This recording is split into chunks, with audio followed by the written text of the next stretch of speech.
Ustadz, bagaimana pendapat 4 mazhab tentang saudara sepersusuan? Adakah batas umur maksimal menjadi saudara sepersusuan?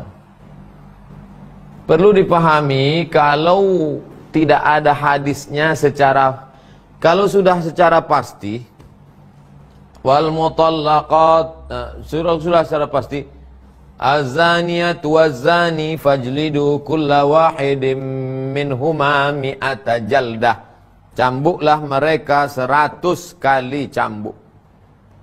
Jadi kalau sudah 100 kali cambuk, jadi jangan lagi tanya, Ustadz, bagaimana menurut mazhab Hanafi? Apakah bisa 99 kali? Enggak bisa. Itu karena ini sudah pasti. Yang biasanya terjadi ikhtilaf-ikhtilaf itu kalau dalilnya tidak sharih, tidak jelas. Adapun tentang susuan itu sama seperti ini angkanya. 5 radha'atin. 5 kali kenyang. Itu syarat yang pertama. 5 radha'atin, 5 kali kenyang, bukan 5 kali menyusu.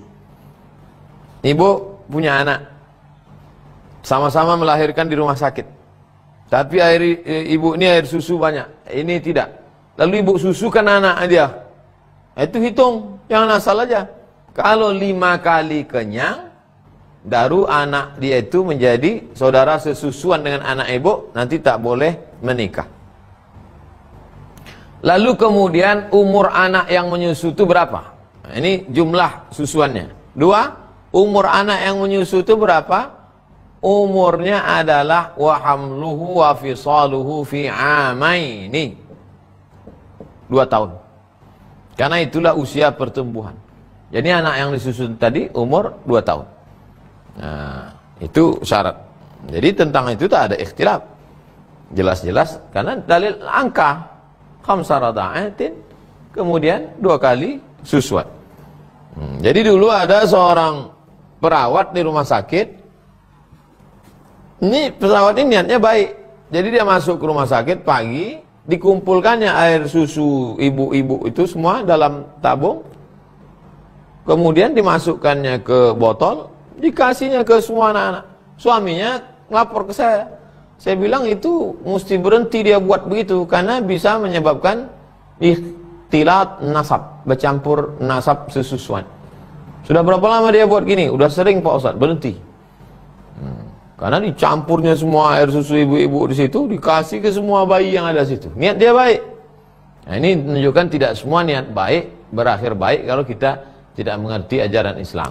Kalaupun mau ibu ini menyusukan anak ini, dia mesti ingat anak ini berapa kali susuan, 5 kali, berarti anak dia saudara sesusuan.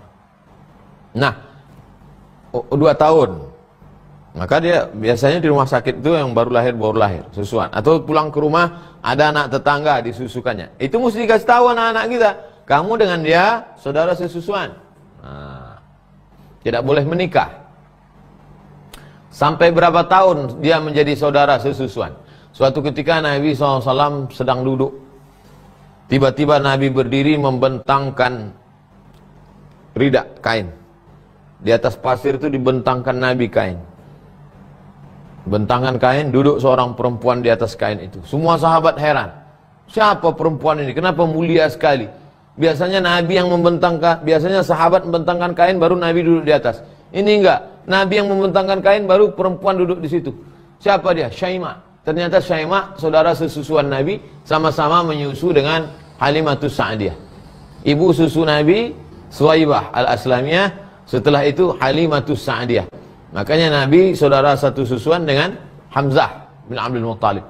Nah, ini adalah tentang dalam ajaran Islam ada yang disebut dengan saudara satu susuan, tapi berlaku tidak boleh hukum nikah.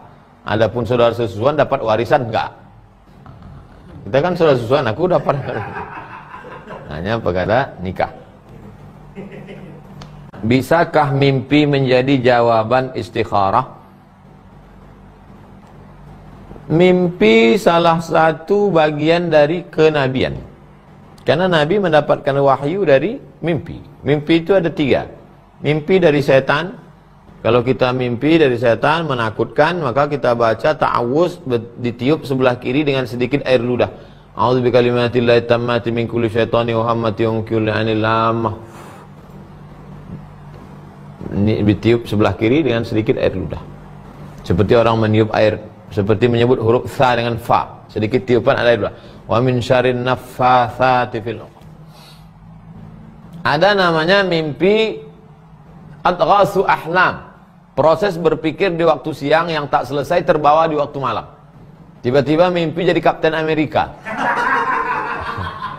Rupanya tadi nonton CD-nya belum selesai. Yang ketiga adalah mimpi sebagai ilham. Kalau kita orang biasa ilham. Tapi kalau dia nabi, mukjizat, wahyu, bisa juga. Nabi Ibrahim alaihissalam menyembelih anaknya melalui mimpi.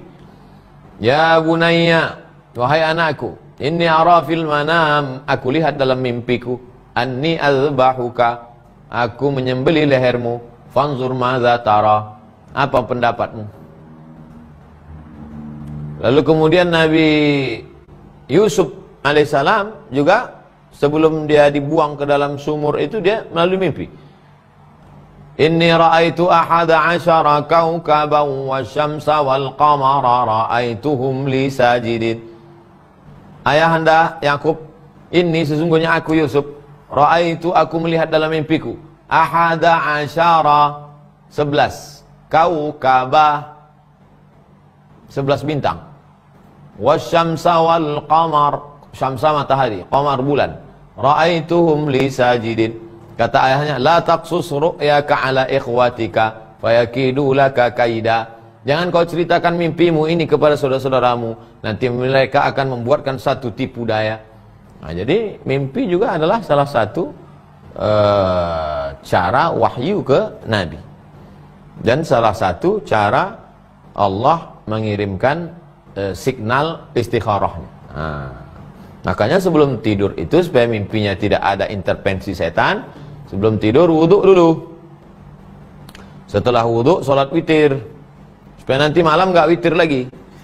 Witir sebelum tidur itu dilakukan oleh Abu Bakar. Kalau Umar witirnya tengah malam, kalau Abu Bakar sebelum tidur. Lalu kemudian setelah witir itu baca pangkal Al-Baqarah, baca ayat kursi, baca ujung Al-Baqarah. Tapi kalau saya sekali lalu saja. Bagaimana sekali dayung 2-3 pulau terlampaui. Sholat witir, rakaat pertamanya baca Alif Lam Mim sampai wa ulaika humul muflihun. Rakaat keduanya baca Allahul ayat kursi. Rakaat ketiganya baca lillahi mafis. Jadi sekali lalu dua-dua dapat. Lalu kemudian setelah itu tasbih subhanallah 33, alhamdulillah 33, Allahu akbar 33, qul huwallahu wal falaq wa bin nas. Fatihah tiupkan ke tapak tangan, usapkan ke muka, ke kepala, ke badan. Bismika Allahumma ahya wa amut. Mimpi. Nah, itu. Ini habis nonton Power Rangers. Mimpi, enggak berwudu, enggak berdoa, itu bukan ilham, itu ilham Power Rangers.